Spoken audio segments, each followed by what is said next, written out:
हाँ, तो 65 क्वेश्चन देखिए, मैच करना है लिस्ट वन और list two product formed reaction of carbonyl compound with. तो देखिए, तो जब भी कार्बोनाइल कंपाउंड हम लोग लेते हैं, carbonyl compound is compound containing C double bond O, this is carbonyl group. तो अगर इसमें कभी भी HCN का एडिशन करेंगे तो साइनोहाइड्रिन तब बनेगा जब एडिशन हम किसका करेंगे, HCN का, प्लस डेल्टा माइनस, यहाँ पर H प्लस ऐड होगा, यहाँ पर H प्लस, और यहाँ पर cyanide CN minus, delta plus पर डेल्टा माइनस पर डेल्टा प्लस। तो cyanohydrin first option A with 4 has only correct option. तो यहीं पर हम लोग प्रेसिपिटेट कर लेंगे कि first option is, first matching is correct. Next question is 66, match list 1 with list 2. MgH2 is again ionic. All alkaline and alkaline earth, alkali metal and alkaline earth metal forms ionic hydride. तो first में 4, ए में 4 देखिए तो कितने options हैं, only 1, इसलिए second option क्या हो गए आपके, करेक्ट हो गए। Next question, gadolinium has low value of third ionisation enthalpy because of due to. देखिए, तो थर्ड आयोनाइजेशन एनर्जी इसका कह रहा है कि कम होगा, क्यों? तो जैसे ही इसका हम लोग इलेक्ट्रॉनिक कन्फिग्रेशन लिखेंगे, क्या आएगा, 5d1 4f7 6s2। तो सेकेंड इलेक्ट्रॉन के रिमूवल के बाद जब थर्ड इलेक्ट्रॉन आप रिमूव करेंगे, क्या होगा, हाफ फिल कन्फिग्रेशन होगा। इस आयोनिक एक्सचेंज के चलते एक्स्ट्राऑर्डिनरी स्टेबिलिटी गेन करेगा, इसलिए high exchange enthalpy is responsible for low third ionisation enthalpy, low third ionisation enthalpy. Next question is,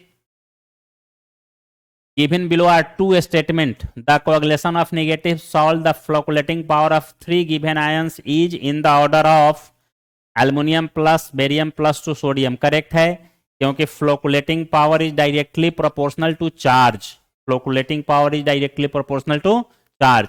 लेकिन यहाँ क्या है, चार्ज के अगेंस्ट है, यहाँ Cl माइनस है, SO4 माइनस 2 माइनस 3, तो होना चाहिए था इसका ज्यादा, फिर इसका इस ऑर्डर में, यानी statement 1 correct, 2 incorrect, sorry statement 1 is correct but 2 is incorrect. तो देखिए कौन सा ऑप्शन ऐसा आता है जिसमें इसमें स्टेटमेंट 1 करेक्ट है और स्टेटमेंट 2 इनकरेक्ट। तो statement 1 is correct and statement 2 is incorrect, fourth option, ठीक है। Next question, match the list, antacids, antihistamine, analgesic and anti microbials. तो मॉर्फिन हमारे एनाल्जेसिक हैं, पता है हम लोगों को, most popular analgesic morphine is, the anti microbials salvarsan is.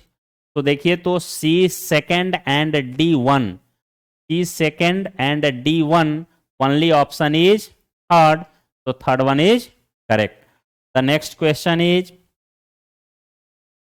Kjeldahl method. Kjeldahl method में हम लोग किसको मेजर करते हैं, नाइट्रो का मेजर नहीं कर सकते, nitrogen of nitro group can not measure. किसी रिंग में अगर नाइट्रोजन है उसका हम लोग मेजरमेंट नहीं कर सकते, और दो रिंग को अगर ब्रिजिंग एलिमेंट अगर नाइट्रोजन है तो उसका मेथड मेजरमेंट हम लोग नहीं कर सकते, यानी इसका नहीं कर सकते, इसका नहीं कर सकते और इसका नहीं कर सकते, मीन्स सिर्फ और सिर्फ किसका करेंगे, प्राइमरी एमीन का करेंगे।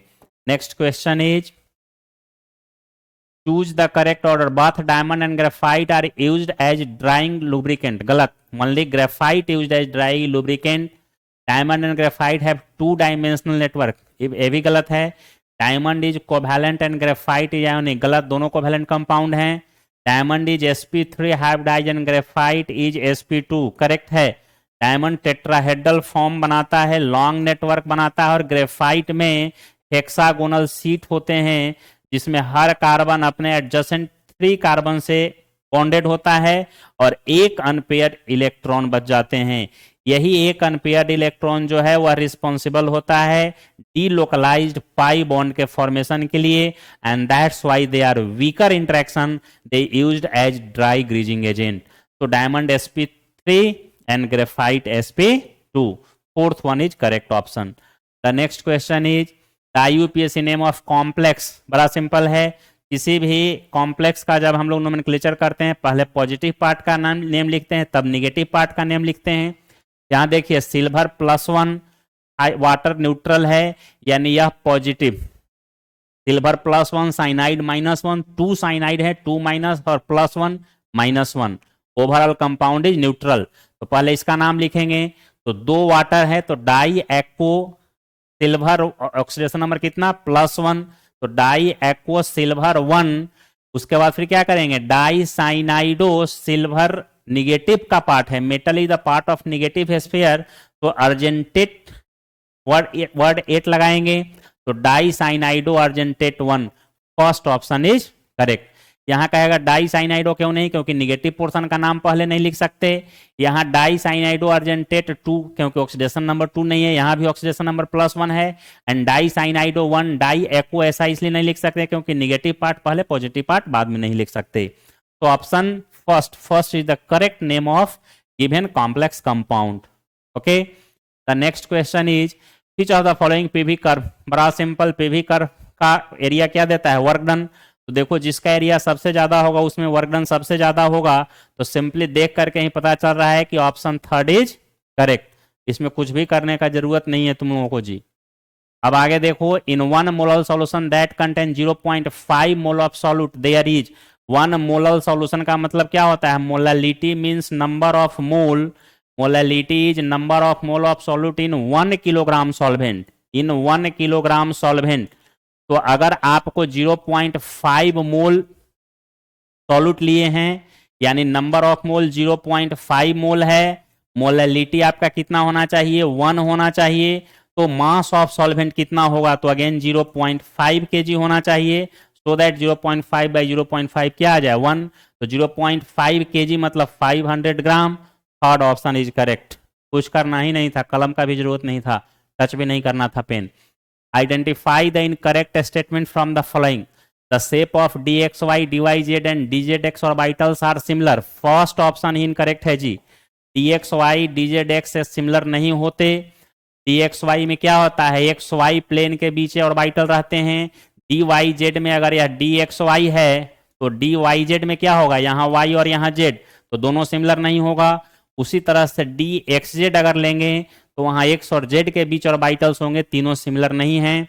All 5d orbitals are different in size when compare to the respective 4d। सही है, 4d और 5d के साइज तो सेम नहीं होंगे। तो फर्स्ट इनकरेक्ट हो गया, मोर देन 1 करेक्ट ऑप्शन है नहीं तो उतना सोचना ही नहीं है। चलो नेक्स्ट क्वेश्चन,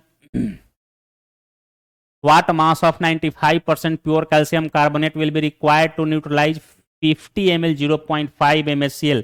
देखिए इसमें थोड़ा सा कैलकुलेशन करना है, बहुत थोड़ा कैलकुलेशन करना है आपको।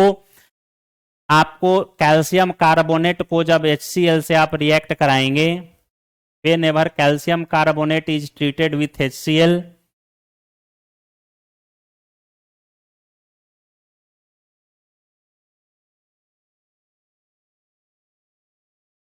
कैल्शियम कार्बोनेट को हम लोग ट्रीट कर रहे हैं HCl के साथ,